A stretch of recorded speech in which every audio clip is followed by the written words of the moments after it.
Assalamualaikum warahmatullahi wabarakatuh. Hamdan wa syukran lillah, salatan wa salaman ala rasulillah. Amma ba'd. Pemirsa sekalian yang senantiasa mengikuti channel Fitrah Abdul Malik Official ini dimanapun berada, yang semoga dirahmati oleh Allah Subhanahu wa ta'ala. Untung subuh kita pada pagi hari ini adalah Nabi SAW berlindung dari 4 hal. Ada sebuah doa yang diajarkan dari Nabi SAW, yang mana doa tersebut ada 4 perlindungan kita kepada Allah Subhanahu wa ta'ala. Yaitu doanya Allahumma inni a'udzubika. Allahumma ya Allah, inni sesungguhnya aku, a'udzubika berlindung kepadaku, min ilmin la yanfa', wa min qalbin la yakhsha, wa min nafsin la tashba', wa min da'watin la yustajabu laha. Jadi dalam doa ini ada 4 poin. Kita berlindung kepada Allah Subhanahu wa ta'ala. Yang pertama, min ilmin la yanfa', dari ilmu yang tidak bermanfaat.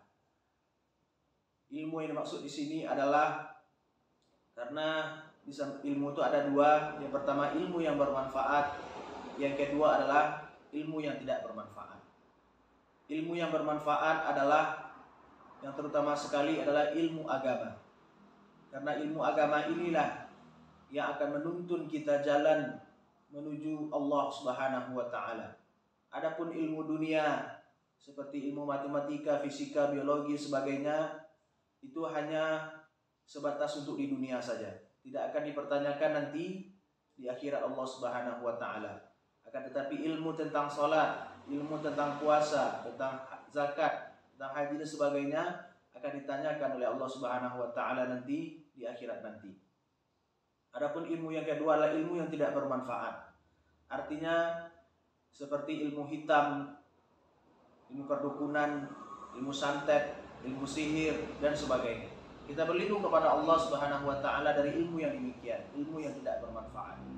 Yang kedua, wa min qalbin la yakhsha, berlindung dari hati yang tidak pernah khusyuk kepada Allah Subhanahu wa ta'ala. Kenapa hati kita ini tidak? Bagaimana cara hati kita khusyuk ini? Salah satu cara adalah mensyukuri nikmat Allah Subhanahu wa ta'ala yang telah Allah berikan kepada kita. Karena dengan mensyukuri nikmat Allah Subhanahu wa ta'ala, hati akan tenang. Dengan hati tenang, maka akan timbul rasa khusyuk kita kepada Allah Subhanahu wa ta'ala, rasa tunduk. Karena hati khusyuk itu artinya tunduk dan patuh kepada Allah Subhanahu wa ta'ala. Akan tetapi kalau kita masih terlena dengan dunia, masih memikirkan dunia dan dunia, maka di dalam hati kita ini hanya akan dicampakkan penyakit cinta dunia dan takut kepada mati. Yang ketiga adalah wa min nafsin la tashba', dari jiwa yang tidak pernah kenyang. Kita ketahui bahwasanya pada dasarnya hati manusia itu tamak. Dia tidak cukup dengan apa yang telah diberikan.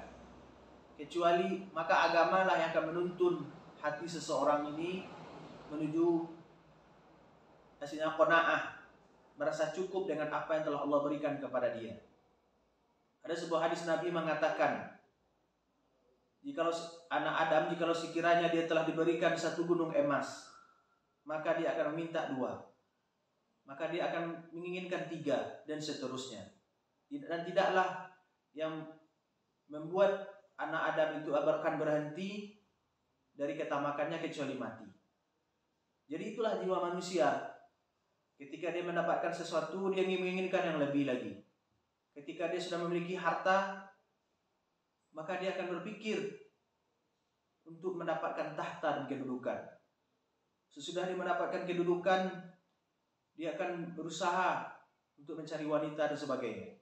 Itulah, maka daripada itu kita bermohon kepada Allah Subhanahu wa ta'ala dari jiwa yang tidak pernah khusyuk kepada Allah, yang tidak pernah kenyang. Dan yang keempat adalah wa min da'watin la yustajabu laha, dan dari doa yang tidak diijabah oleh Allah Subhanahu wa ta'ala.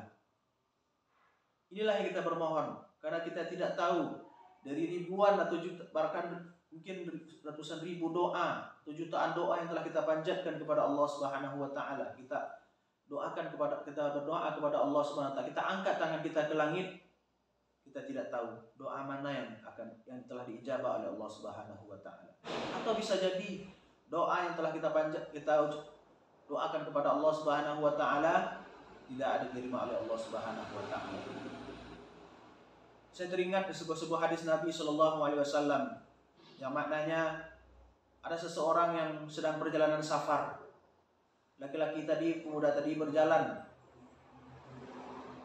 pergi safar, perjalanan jauh. Akan tetapi dia di tengah jalan dia kehabisan bekal, tidak ada yang tidak makan, tidak ada yang minum. Kemudian dia mengangkat tangannya ke langit. Ya Rabb, ya Rabb, wahai Tuhanku, wahai Tuhanku. Sementara famalbasu haram, sementara pakaian yang dia pakai haram. Makanan yang dia makan dari makanan yang haram. Minuman yang dia minum dari minuman haram. Kata Nabi SAW, bagaimana doanya akan dikabulkan oleh Allah Subhanahu wa taala? Dari hadis ini dapat kita ambil pelajaran. Bisa jadi doa yang telah kita panjatkan kepada Allah Subhanahu wa taala bisa jadi ada sesuatu yang haram. Bisa jadi sesuatu yang kita pakai ini sesuatu dari yang haram. Atau yang kita makan bisa na'udzubillah dari yang sesuatu yang haram. Bisa jadi cara kita mendapatkan rezeki tersebut dari cara yang haram. Termasuk juga apa yang kita minum dari sesuatu yang haram. Bagaimana doa kita akan dikabulkan oleh Allah Subhanahu wa taala? Jadi kita bermohon kepada Allah Subhanahu wa taala dari 4 hal. Allahumma, ya Allah, inni, sesungguhnya aku, a'udzubika, berlindung kepadamu min ilmin la yanfa, dari ilmu yang tidak bermanfaat. Wa min qalbi la yakhsha, dari hati yang tidak pernah khusyuk. Wa min nafsin la tashba, dari jiwa yang tidak pernah kenyang. Wa min da'watin la yustajabu laha, dari doa yang tidak dikabulkan oleh Allah Subhanahu wa taala. Kalau kita tidak bisa bahasa Arabnya, kita bisa berbahasa Indonesia atau bahasa kampung kita. Ya Allah, sesungguhnya aku berlindung kepadamu ya Allah dari ilmu yang tidak bermanfaat, dari hati yang tidak pernah khusyuk, dari jiwa yang tidak pernah kenyang, dan dari doa yang tidak dijawab, yang tidak Engkau kabulkan ya Allah. Kalau kita tidak bisa bahasa Arab, bisa kita berbahasa Indonesia atau bahasa sesuai dengan bahasa yang kita pahami. Mudah-mudahan ini bermanfaat. Subhanakallahumma wa bihamdika asyhadu an la ilaha illa anta astaghfiruka wa atubu ilaik. Assalamualaikum warahmatullahi wabarakatuh.